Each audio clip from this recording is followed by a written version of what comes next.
Well, today's perspective guest is a London-based artist whose layered paintings play on the tension between perception and reality. Some of her work is also on display at the moment at the Bridge Gallery in Paris for a group show titled Uncanny Nature. The talented Georgia Semple joins me in the studio now. Thank you very much for being with us on France 24. Thank you so much for having me.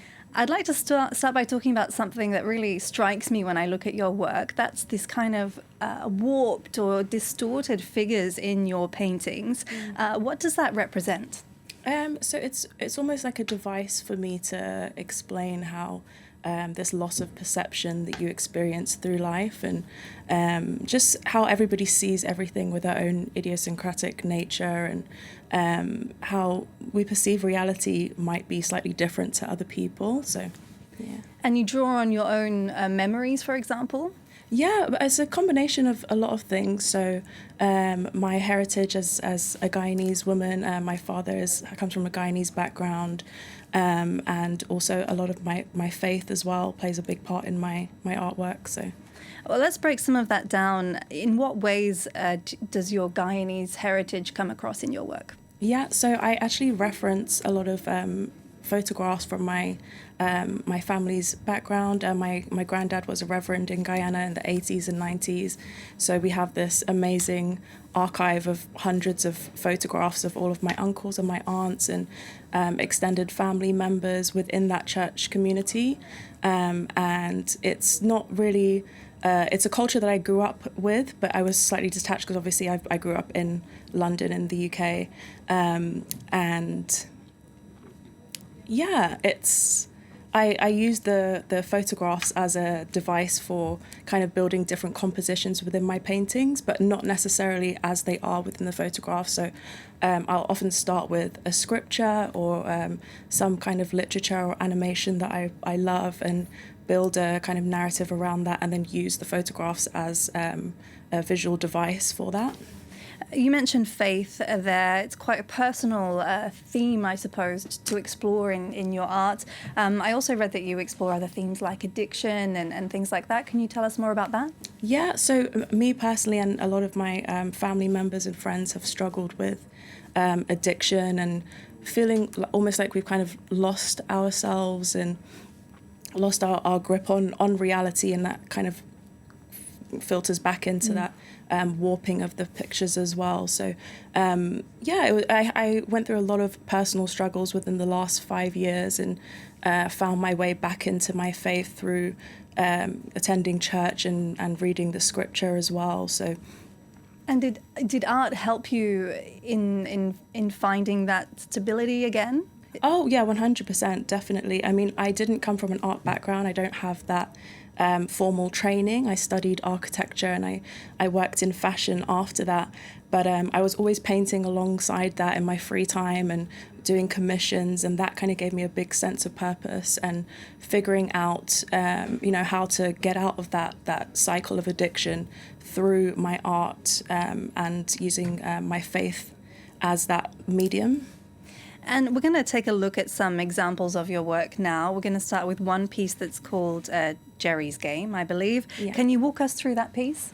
Yeah, so this piece is inspired by a Pixar animation called Jerry's Game, and it's an animation where a gentleman is in a park playing a game of chess by himself, and he kind of goes through this turmoil within himself, and he plays both sides of the game, and you can see a lot of personal struggles and this feeling of dealing with the pain and the issues within that by himself in a very insular kind of way. And it made me see myself and how I was dealing with a lot of my own personal issues at the time. So you can see in the bottom right corner there's a depiction of myself. It's my first self-portrait playing this game, and all around me, for me, it would seem that people are perceiving me from a place of judgment, but there's indications of my faith and how that's brought me back to my purpose in a very peripheral sense all throughout the painting. So you can see a lot of textural details where I've added scriptures in texture paste, or this depiction of heaven at the top. And also there's a man that I'm playing the game of chess with. He's kind of got this like powerful, firm stature, and he's, looking upward toward this depiction of heaven, and it's almost like he's already won the game because he's focused on the right things. Certainly a very rich example there. We do have another one, though it tarry, it spoke. Can you talk about this? Yes, this one, it's based on a Bible scripture from Habakkuk about God's timing, and it's a depiction of my uncles gathered in Georgetown, Guyana, and they're all, in communion, but drinking and smoking and having a good time, but kind of losing a grasp on a lot of the teachings that we grew up with in the Bible. And you can see in the center of the painting, there's a postcard with my granddad used to write them postcards and letters growing up to remind them of, the scriptures that they grew up around. And it's just this moment of realization that they have amidst all of the fun of, coming back to, what they've grown up around. And even the titles of these paintings give some kind of food for thought. We've got another one called "A Newborn Must Be Born Before He's Fed." Yes. That painting is based on this feeling of shame I had in partaking in a lot of the rituals growing up in church. I think because I wasn't ready growing up to make a lot of the sacrifices to be part of that community, I almost felt like I couldn't engage in it. So you see another depiction of my uncle and my dad, and my uncle is restraining my dad from taking the communion tray. So it's quite a visceral depiction, and they're quite direct a lot of the time, but my intention is always to remind myself of God's grace and his mercy, and how his love has always showed up despite all of these feelings that I've struggled with.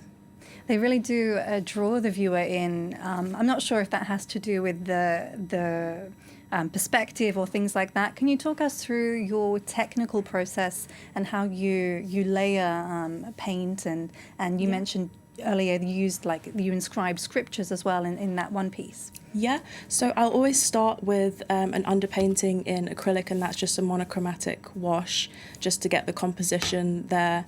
And then I'll build layers in oils, but I love working with different techniques, so it feels very disjointed and kind of collaged in. Some is in like an impasto finish, and some are in very fine detail.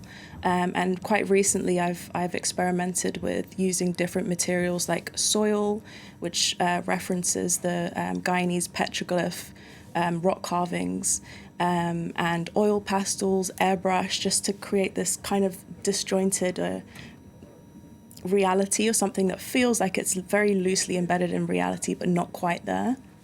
Really fascinating. Is there anything that you're trying to provoke in the viewer when they stand before one of your pieces of art in particular? I mean, I guess the main thing that I want people to question is their own truths, and how they approach it. I guess how faith might show up in their lives, or how this idea of consequence might show up as well in their life, and just to question it. But I also really enjoy hearing how other people might relate to it in a way that I'd never even imagined. I think I hear so many different, so much different feedback of people experiencing my work in such a different way, but it's always this sense of intuitively seeing themselves and their family within my paintings. So. And you do, as I mentioned, have some of your works on display at a gallery in Paris, along with some other artists. Yes. Can you tell us about those pieces that are on display? Are they some of the ones that we've seen on the screen? Yes, so the one with the ceramic pot that is on display, there's also a new piece, which is a small piece of my granddad zoomed in one of his face, and it's got a wood carving on it, which is a new medium that I'm experimenting with as well.